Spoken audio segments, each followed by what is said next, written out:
दांत शरीर का एक महत्वपूर्ण हिस्सा है, लेकिन अगर इसमें किसी तरह का रोग लग जाए तो उसका सीधा असर पूरे शरीर पर पड़ता है, क्योंकि दांत का कनेक्शन शरीर के हर हिस्से से है।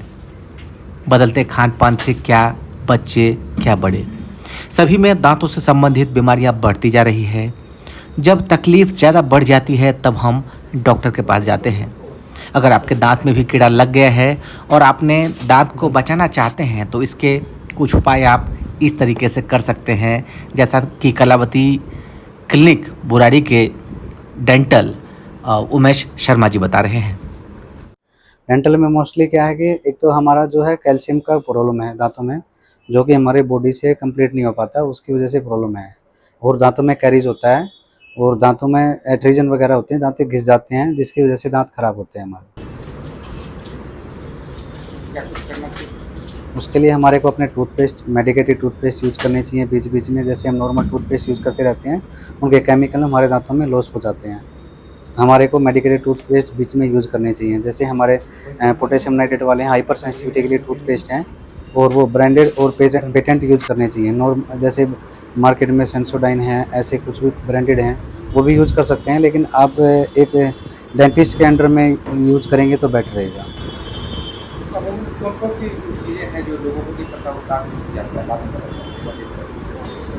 अमूमन हमारे डेंटल कैरीज हैं, इंटरडेंटल स्पेसिस हैं, ठीक है जी। गम रिसेशन हम जिसे बोलते हैं, गम रिसेशन होता है, जिंजिवाइटिस प्रॉब्लम है, काफ़ी सारी प्रॉब्लम होती हैं जो जिसके लिए हम आम पब्लिक अवेयरनेस नहीं होता उसमें। तो वो डेंटिस्ट के बाद से उनको कन्फर्म होता है कि ये हमारे को प्रॉब्लम हुआ, और उसके अनुसार वो इलाज लेते भी हैं इसका, फिर खराब वो नॉर्मल हो ओरल जाता है। हाइजीन, खान पान और कुछ अन्य कारणों से भी कीड़े लग जाते हैं। ये समस्या न केवल दांत में दर्द का कारण बनती है, बल्कि कई और हिस्सों को नुकसान पहुंचाती है। हालांकि दांत में कीड़ा लगने पर होने वाला दर्द असहनीय होता है।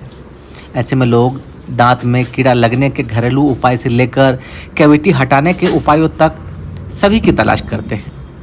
इसके अलावा दांतों में गैप की भी बड़ी समस्या देखी जा रही है।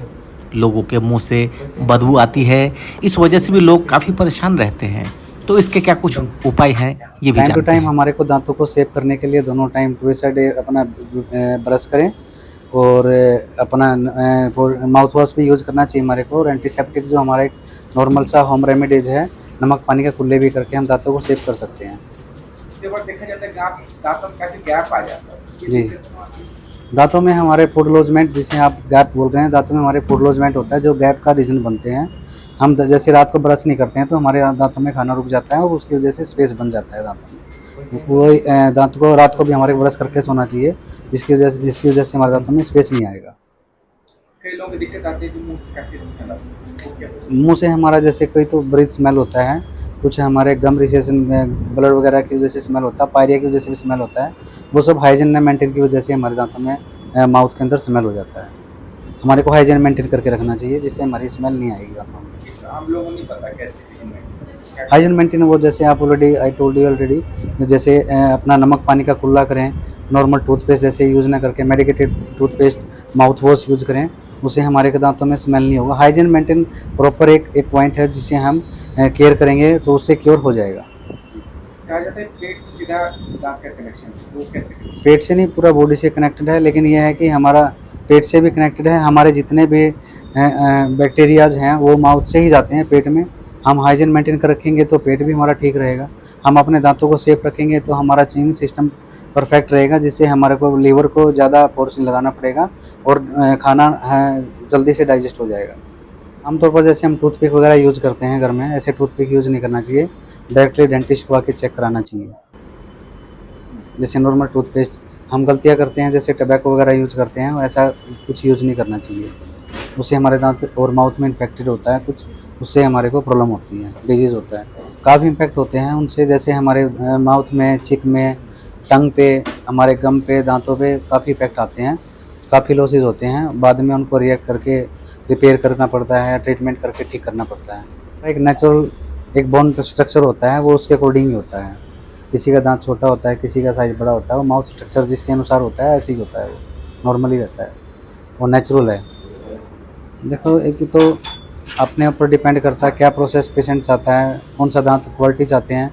डेंटिस्ट के पास जब विजिट करता है पेशेंट तो वो मोस्टली सारी क्वालिटियाँ सभी क्वालिटियाँ उसको प्रेफर करते हैं कि आप ये क्वालिटी लगाइए। जो पेशेंट को अच्छा लगता है वही पेशेंट लगवाता है। मोस्टली पेशेंट को जैसे बैक्टीरियल क्वालिटी लगवानी चाहिए, जिससे हमारे माउथ के अंदर बैक्टीरिया वगैरह ना हो। वही क्वालिटी हमारे को यूज़ करनी चाहिए और हमारे दांतों में प्रॉब्लम नहीं होगी उससे। ये कि लोगों को अवेयर नहीं होते, लोग क्लीन कराते रहना चाहिए, वो कब कराना चाहिए, साल में कितनी बार या क्या कैसे होना चाहिए? जैसे आपने क्लीन बोला, हम दांतों को जैसे स्केलिंग कराते हैं तो स्केलिंग का हमारा टाइम पीरियड होता है 6 to 1 ईयर का पीरियड होता है। जो गुटखा टबैको वगैरह यूज़ करते हैं उनको तो मोस्टली 3 या 4 मंथ में नीड होती है कि स्केलिंग कराने की। बाकी नॉर्मल जो हम सभी करा सकते हैं, जैसे 6 to 1 ईयर का टाइम होता है, हल्का सा लाइट सीटिंग की उनको स्केलिंग की ज़रूरत होती है, वो कराते रहना चाहिए। उससे हमारे दांत मेंटेन रहते हैं। दांत रिपेयर न कराने से हमारे किस बॉडी पे इफेक्ट पड़ता है, आप ये कन्फर्म करना चाह रहे हैं?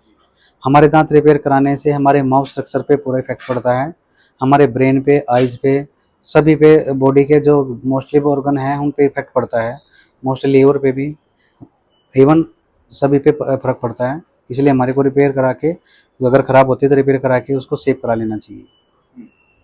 हमारे पास जो भी जितने भी पेशेंट आते हैं और मोस्टली डेंटिस्ट के पास आते हैं, यही उनका कंप्लेंट होता है कि दांत कैरीज का ज़्यादा एक हमारा एक प्राइम पॉइंट जो होता है कि जैसे हमारा मेन पॉइंट होता है कि दांत में कैरीज है, ठीक है, तो उसमें कैरीज के दौरान उनको दांत को रिपेयर करा के फिट कराना चाहिए। कॉमन जो प्रॉब्लम होता है वो दांत का कैरीज का होता है। हाँ सर, अवेयर का हमारे यहाँ कोई ऐसा कोई गवर्नमेंट की तरफ से या कोई डिस्पेंसरी कोई ऐसे कैंप नहीं प्रोवाइड कराए जाते हैं, जिसकी वजह से पब्लिक में इतना अवेयर नहीं है। स्कूलिंग का भी इतना अवेयर नहीं है यहाँ पे, मैंने देखा है, दिल्ली के अंदर भी देखा है मैंने, स्कूलिंग में इतना अवेयर नहीं है। अगर इतना अवेयर होगा तो लोग अपने दांतों को, पब्लिक अपने दांतों को सेव करेगा। सर वो अपने क्लिनिक को अकॉर्डिंग एक्सरसाइज करते हैं, कैसे वो मैनेज करते हैं, वी डोंट नो सर, हम कैसे उसको के बारे में कैसे बोल सकते हैं। आम लोग की दिक्कत है ना कि वहाँ जाए ठीक से ट्रीटमेंट ना हो, लोगों ने तो पैसा दे दिया, जी ठीक से नहीं हुआ, जी लोग क्या करें? सर देखो, वो जब हम क्लिनिक पे जाते हैं, हमारे को मोस्टली देखना चाहिए क्लिनिक में जाके उनका हाइजीन क्या है, क्लिनिक का हाइजीन क्या है, डॉक्टर का बिहेव क्या है, डॉक्टर का रेपुटेशन उसके अनुसार क्या है, वो सब हमारे को देखना चाहिए, उसके अनुसार इलाज लेना चाहिए। डॉक्टर की स्पेशलिटी क्या है उसके अनुसार सारा इलाज लेना चाहिए हमारे को, तो हमारे को प्रॉब्लम्स नहीं आएंगी। तो जाहिर तौर पर अगर लोग अवेयर हो जाएं तो समय रहते दांत को केयर किया जा सकता है और इस तरीके से आप शरीर के एक महत्वपूर्ण हिस्से को खराब होने से बचा सकते हैं।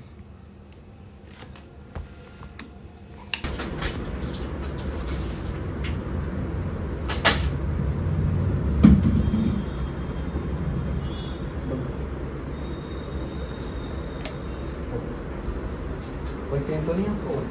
सर्जरी के टाइम कोई पेन नहीं ना? डन।